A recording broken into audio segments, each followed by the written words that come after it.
ne manque pas d'originalité. C'est un styliste. Et je pourrais dire davantage en le présentant comme tatoueur capillaire.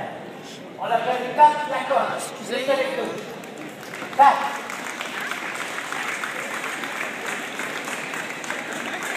Salut, bienvenue. Bien, très bien, viens t'asseoir avec nous. Tu as déjà des camarades sur le plateau? Oui. Il faudrait que tu nous les présentes. Mon meilleur ami Malcolm. Malcolm qui a l'air très très sage. Hein? Oui, toujours sage. Ben oui. Puis Coquelin, c'est son nom d'artiste. Disons-le, Jesse Chagnon, un de mes amis justement que j'ai fait la coupe tout à l'heure. Alors, Jesse Coquelin. Yes. Alors, quand je te présente comme styliste, Yes. tu fais du tatouage, on sait comment c'est populaire, Oui. mais toi, c'est capillaire. Exactement. Donc, les cheveux repoussent, évidemment. Exactement. Alors, ça veut dire qu'il faut aller se faire entretenir Oui. régulièrement, mais ce n'est pas à la vie, à la mort, comme un tatou qu'on peut avoir sur un bras. Exactement. Est-ce que c'est ton originalité à toi ou ça se fait partout dans le monde, d'abord? On voit ça de plus en plus, je vous dirais. Tu es un des premiers à Québec. Oui, au niveau que j'ai monté, oui, je vous dirais, parce qu'on voyait ça, des petites lignes dans le temps, là, des petites lignes là, sur les côtés. Un peu sur les côtés. Oui, là, c'est ça, on voyait ça. C'est rasé sur la quelques lignes, là, oui. Exactement. Mais là, tu le fais. J'ai, par exemple, ici, belle fesse de cheval, mesdames, messieurs, avec une croix extraordinaire, avec Harley Davidson également qui est là. Alors, bon, ça, c'est des choses sur un cheval. Oui. Alors, c'est toi qui fais toutes ces choses-là. Oui, exactement. C'est toujours des défis, toujours plus grands. Pour moi, faire un cheval, c'était tout qu'un défi pour moi. Je comprends. Et ce pauvre Malcolm, il est si tranquille, il est après dormir. Alors, lui aussi, oui. il a eu droit à ton art ou à ton talent. Oui.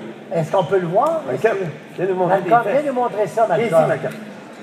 Viens ici, Malcolm. Oh, pas drôle quand on dort tranquille. Oh. Regardez. Regardez, reste là, Malcolm. On va te montrer. Je vais te lever dans les... Le style qu'on a fait pour lui. Regardez. Alors, regardez ça. Ça, c'est fait au rasage. Ensuite, j'ai fait une petite démarcation là d'un crayon marqueur pour faire ressortir le dessin. Et dans une journée ou deux, ça va s'estomper. Ça va donner un beau relief et une belle présentation. Donc, ça fait pas mal à l'animal. Il s'en rend même pas compte. J'ai commencé avec Malcolm. Il y avait 2 mois. Il mangeait dans son plat de bouffe. Puis il se rendait même pas compte que je le rasais. Donc, c'était un beau petit cobaye pour mes débuts. Viens, Malcolm. C'est avec lui surtout que tu as pratiqué ton art au début. Oui, exactement. Okay. Bon, là, si tu veux te rendre près de ton chum Coquelin, là, il ne s'agit pas d'autre chose qu'une vraie tête humaine avec tous les cheveux, c'est-à-dire. Alors, tu as ton clipper dans les mains. Alors, montre-nous comment ça fonctionne, Pat. Alors, qu'est-ce qui est important, c'est toujours de visualiser la partie qu'on va laisser en cheveux. Donc, c'est l'inverse. On travaille de sorte de laisser le relief ou de faire le dessin en rasé. Donc, c'est le choix du départ qu'il faut bien tenir en ligne de compte. À partir de ce moment-là, je vais visualiser ce que je veux faire, tout en prenant garde de vérifier s'il n'y a pas des cicatrices, par exemple, sur son cuir chevelu. Donc, à ce moment-là, je vais être capable d'intégrer la ligne, la cicatrice en tant que telle, pour dissimuler justement en intégrant une ligne au dessin. Donc, regardez ici, on peut faire tourner ici molette.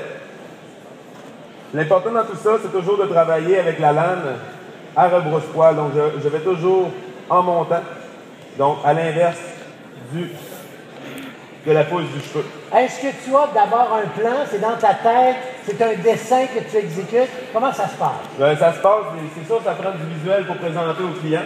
À partir de ce moment-là, les gens ont des idées fixes déjà prêtes.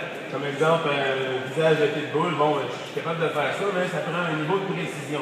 Donc, si je veux avoir un petit visage tout petit, je ne serai pas capable d'ajouter autant de détails. Donc, il faut que je sois capable de valider si la proposition du client est réalisable selon le niveau de précision qu'on me demande. Alors, la question est de savoir aussi ce qu'il y a